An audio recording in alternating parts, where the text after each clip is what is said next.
Lead core, it works on mono. They come in 1 ounce, 2 ounce, 3 ounce, 4 ounce, 6, 8, and 12 for you guys. The hottest thing seems to be fish down in the bottom of the lake in 200 foot of water.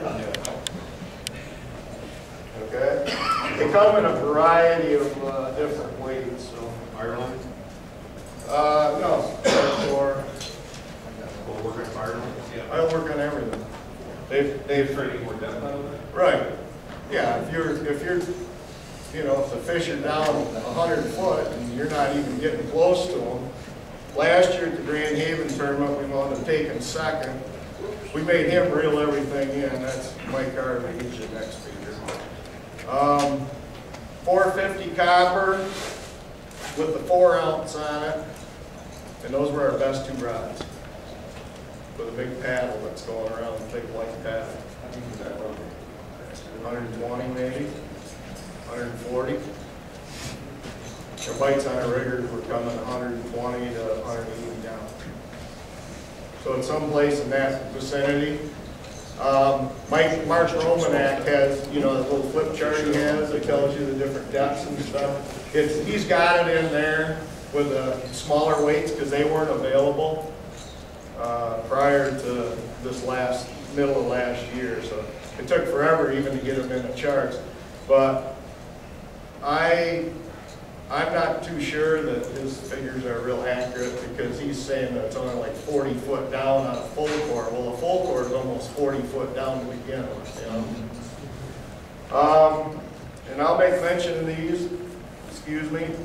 When we're fishing at the end of the pier, we use a 2 ounce dive bomb, which is this one.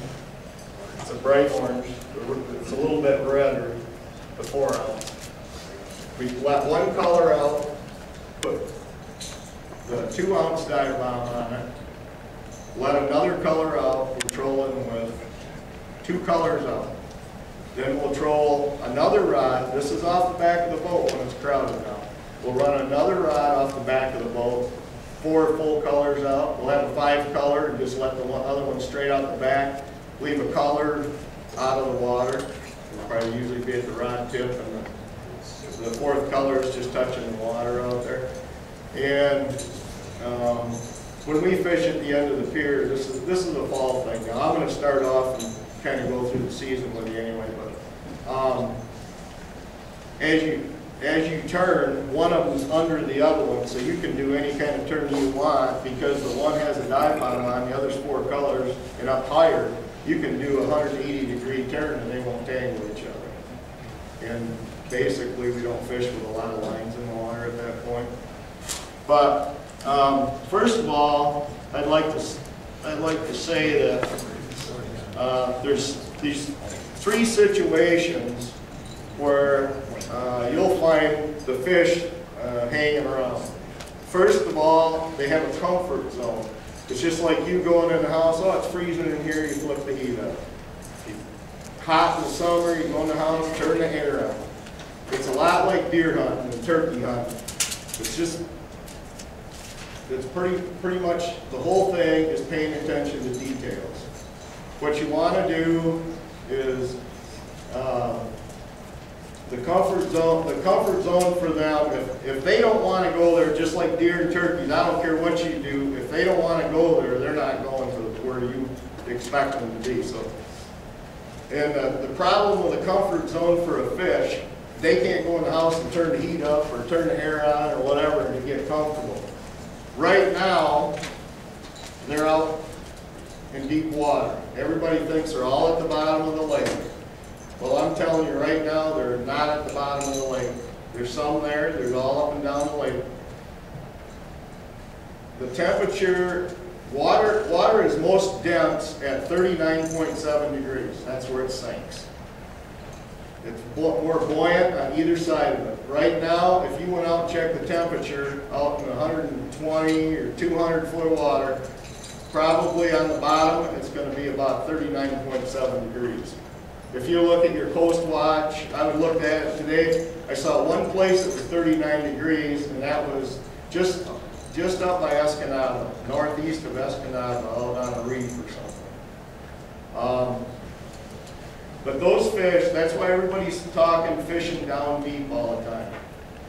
The fish spend most of their life in 39-degree water. The bait's out there, they're happy, the food's there. That's the other thing.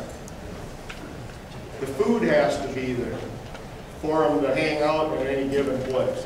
And their comfort zone, even though it might, out there, might be somewhere in the area of 39 degrees, the food's there, so they're plenty happy. As the summer warms up, some of those bait fish come in to the end of the piers to spawn. The alewives come in to spawn. And I think you'll find that in the springtime, a lot of the big fish, and most of the guys that are fishing in the springtime are fishing somewhere in shallow because it's 42 or 43 degrees out deep someplace.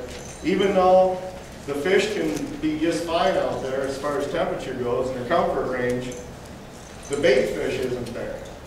The muddy water in the channel, and I'm not just talking Grand Haven, it's Whitehall, it's Ludington, it's South Haven, it's St. Joe, it's every place.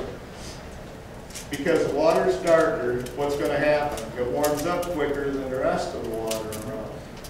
The lake water takes a lot longer to warm up.